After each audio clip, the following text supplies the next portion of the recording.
अब बात करेंगे दर्शकों महाराष्ट्र के नागपुर के। 17 मार्च को नागपुर में हिंसा हुई और जिस हिंसा का नागपुर गवाह बना वो आप सभी ने देखा। वो साजिश भी आप सबके सामने आ गई। मास्टरमाइंड का भी पता चल गया है। 4 घंटे के अंदर पुलिस ने उस रात हालात को काबू कर लिया था। लेकिन आज 5 दिन बाद महाराष्ट्र के मुख्यमंत्री देवेंद्र फडणवीस दंगाइयों को फाइनल अल्टीमेटम दे रहे हैं। साफ उन्होंने कर दिया है, बिल्कुल क्लियर कह दिया है, आखिरी दंगाई तक देवाभाऊ के राज में आखिरी दंगाई को भी बख्शा नहीं जाएगा। देवाभाऊ के काम करने का पैटर्न भी काफी हद तक यूपी के सीएम योगी आदित्यनाथ जैसा है। जिस तरह योगी आदित्यनाथ अपराधियों के प्रति बेहद सख्त रुख रखते हैं, ठीक उसी तरह महाराष्ट्र के सीएम देवेंद्र फडणवीस भी हैं। नागपुर हिंसा को लेकर उनका खून खौला हुआ है। जिस तरह दंगाइयों ने नागपुर का माहौल बिगाड़ा, उसका हिसाब देवाभाऊ की सरकार बहुत जल्द करने वाली है। यह अल्टीमेटम आज देवेंद्र फडणवीस ने क्लियर कट दंगाइयों को दे दिया है। दंगाइयों को साफ शब्दों में बता दिया कि आखिरी दंगाई तक को उनकी पुलिस और प्रशासन छोड़ेगी नहीं, सबका चुन चुन कर हिसाब होगा। देवाभाऊ के एक्शन मोड को देखकर असद उद्दीन ओवैसी ने जहर उगलना शुरू कर दिया है। चीफ मिनिस्टर बोल रहे जो साजिश की उनकी खबर खोद दूंगा। अरे जो करे फोटो नहीं दिख रही आपको? आप ही के बयान की वजह से हुआ ना, आप ही के शहर में। देवाभाऊ के एक्शन मोड को देखकर साफ हो गया कि दंगाइयों का हिसाब जल्द होने वाला है और उन्होंने जिस तरह नागपुर की धार्मिक भावनाओं को भड़काया सुलगाया, उनका हिसाब भी वो खुद करेंगे। जब तक आखिरी दंगाई को पकड़ा नहीं जाता, ये कार्रवाई रुकने वाली नहीं है। ये कार्रवाई चलती रहेगी। लगातार एविडेंस आ रहा है, उस एविडेंस के आधार पर ये कार्रवाई यहाँ पर चल रही है। हिंसा में हुए पूरे नुकसान की भरपाई दंगाई करेंगे। भरपाई नहीं करने पर मकान बेचकर वसूली होगी। जरूरत पड़ने पर बुलडोजर भी चलाया जाएगा। ये जितना नुकसान दंगाइयों ने किया है, इसका पूरा हिसाब निकाला जाएगा और ये पूरा नुकसान उनसे वसूल किया जाएगा। और अगर वो नुकसान के पैसे नहीं भरते हैं तो उनकी प्रॉपर्टी को बेचकर ये नुकसान भरपाई की जाएगी। 17 मार्च की रात नागपुर में हुई हिंसा के बाद पहली बार मुख्यमंत्री देवेंद्र फडणवीस कल नागपुर पहुंचे। उन्होंने वहां पहुंचकर शहर में कानून व्यवस्था को लेकर नागपुर पुलिस मुख्यालय में समीक्षा बैठक की। देवेंद्र फडणवीस ने साफ कह दिया कि अगर बुलडोजर की जरूरत पड़ेगी तो पीछे नहीं हटेंगे। महाराष्ट्र में हम लोग अपने तरीके से कार्रवाई करते हैं। जहां बुलडोजर चलाने की आवश्यकता होगी वहां चलेगा। जहां गलत काम होगा उसको रौंदा जाएगा, किसी को बख्शा नहीं जाएगा। देवाभाऊ ने नागपुर की धरती से ही दंगाइयों को मैसेज दे दिया है कि लगातार तफ्तीश जारी है। कई दंगाइयों की पहचान की जा चुकी है और कोई दंगाई ऐसा नहीं बचेगा जिसे उसके किए की सजा ना मिले। हर दंगाई के खिलाफ एक्शन होगा, कोई दंगाई बख्शा नहीं जाएगा। नागपुर हिंसा का एक सच सामने आ रहा है। हिंसा केस में अब तक 104 लोग गिरफ्तार किए गए। 104 लोगों में से 12 नाबालिग पाए गए। 12 से 18 साल के बच्चे भी इस हिंसा में शामिल पाए गए। सीसीटीवी फुटेज के आधार पर दंगाइयों की पहचान की जा रही है और सोशल मीडिया के जरिए अफवाह फैलाई गई थी। 68 ऐसे सोशल मीडिया पोस्ट हैं जो हिंसा भड़काते हैं। हमला करने वालों पर कड़ी से कड़ी कार्रवाई की जाएगी और जिन्होंने अफवाह फैलाई है उन्हें सह आरोपी बनाया जाएगा। लेकिन बड़ी बात क्या है दर्शकों, सीएम देवेंद्र फडणवीस ने नागपुर से ही साफ कर दिया कि दंगाई बख्शे नहीं जाएंगे। यही वजह है कि नागपुर हिंसा को लेकर पुलिस लगातार एक्शन मोड में है और इस कड़ी में पुलिस ने मास्टरमाइंड फहीम खान के एक सहयोगी को भी पकड़ा है। इससे हिंसा को लेकर बड़े खुलासे होने की उम्मीद है। यह है आरोपी हामिद इंजीनियर। इसे न सिर्फ नागपुर हिंसा का आरोपी बनाया गया बल्कि इसे लेकर बड़ा खुलासा भी हुआ। पता चला है कि एक तरफ जहां फहीम शेख ने सड़क पर उतरकर दंगाइयों को भड़काया, हिंसा भड़काने का काम किया, तो दूसरी तरफ हामिद इंजीनियर वो शख्स है जिसने सोशल मीडिया प्लेटफॉर्म पर मोर्चा संभाला। तो हामिद इंजीनियर की गिरफ्तारी अब जो की गई है उसमें कई क्लूज मिल रहे हैं कि किस तरीके से उसने 17 तारीख को ही सुबह पोस्ट करने शुरू किए। ऐसा फील करा है कि एक समुदाय डरा हुआ है और लोगों को इकट्ठा करने की बात की गई। हामिद इंजीनियर और मास्टरमाइंड फहीम खान दोनों एक ही पार्टी से ताल्लुक रखते हैं। Faheem Khan Minority Democratic Party का नागपुर अध्यक्ष है तो हामिद इंजीनियर कार्यकारी अध्यक्ष है। जहां फहीम ने नितिन गडकरी के खिलाफ 2024 में लोकसभा का चुनाव लड़ा था, तो हामिद इंजीनियर का काम पैसों का इंतजाम करना है।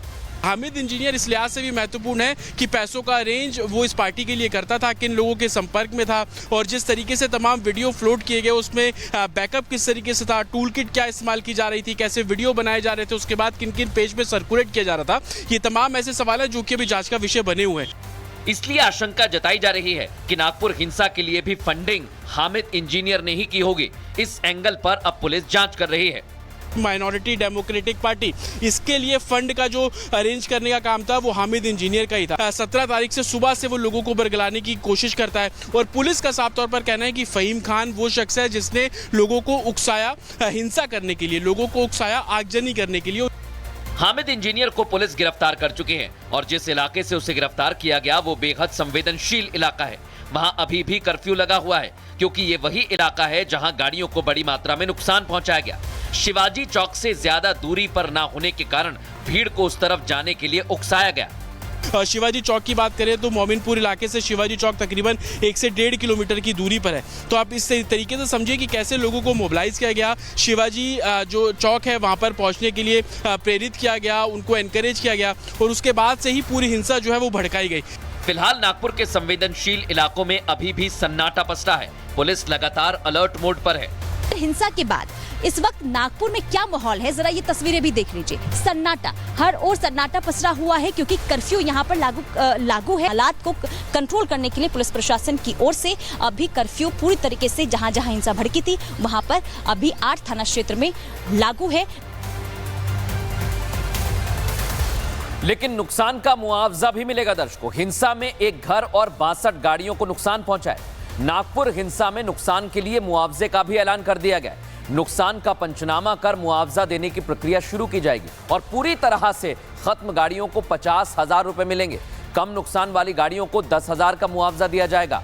बीमा का फायदा लेने वालों को मुआवजा नहीं मिलेगा और संपत्तियों के नुकसान का भी लेखा जोखा तैयार किया जा रहा है। 17 मार्च को नागपुर में हिंसा हुई और जिस हिंसा का नागपुर गवाह बना वो आप सभी ने देखा। वो साजिश भी आप सबके सामने आ गई।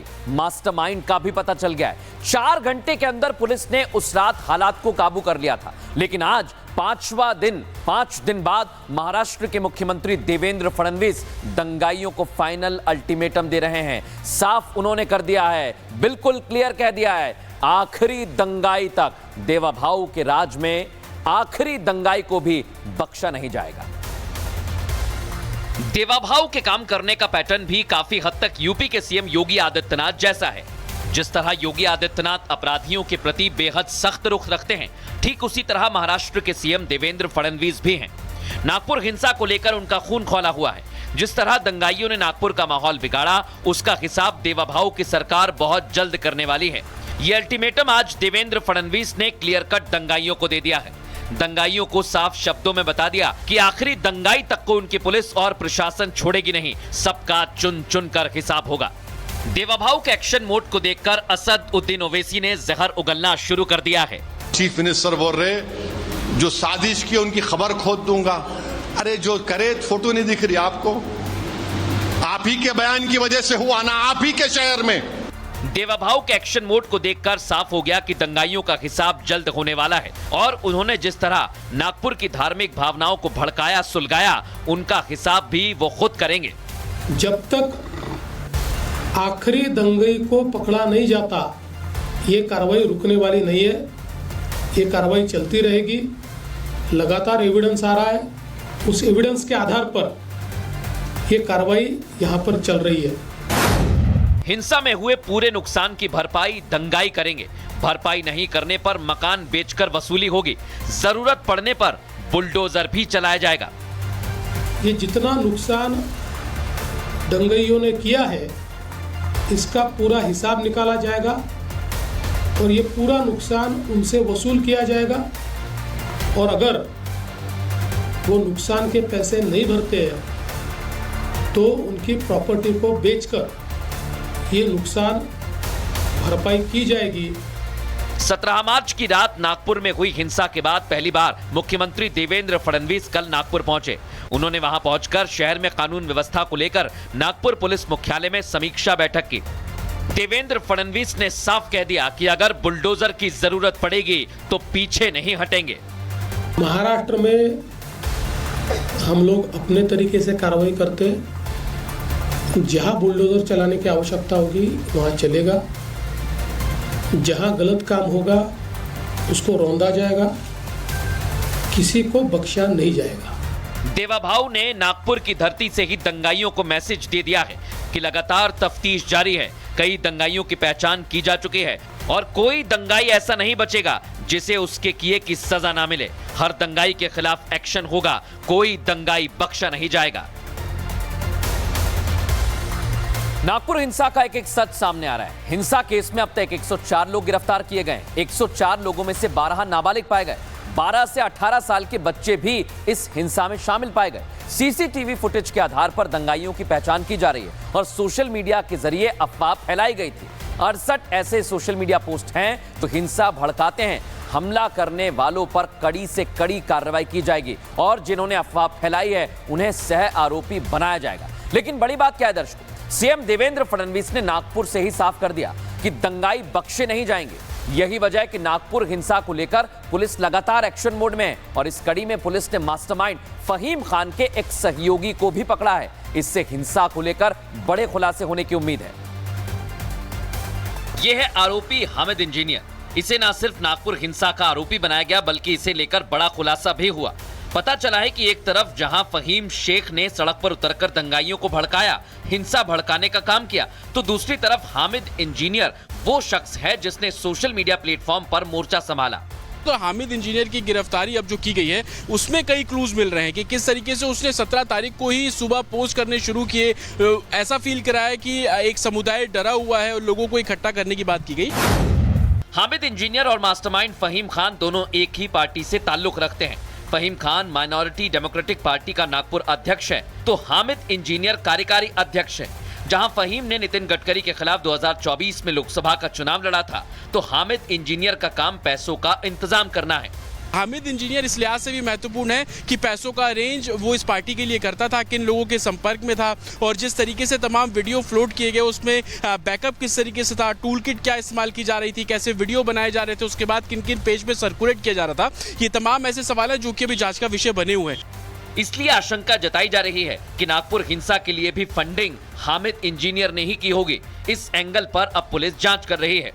माइनॉरिटी डेमोक्रेटिक पार्टी इसके लिए फंड का जो अरेंज करने का काम था वो हामिद इंजीनियर का ही था। 17 तारीख से सुबह से वो लोगों को बरगलाने की कोशिश करता है और पुलिस का साफ तौर पर कहना है कि फहीम खान वो शख्स है जिसने लोगों को उकसाया हिंसा करने के लिए, लोगों को उकसाया आगजनी करने के लिए।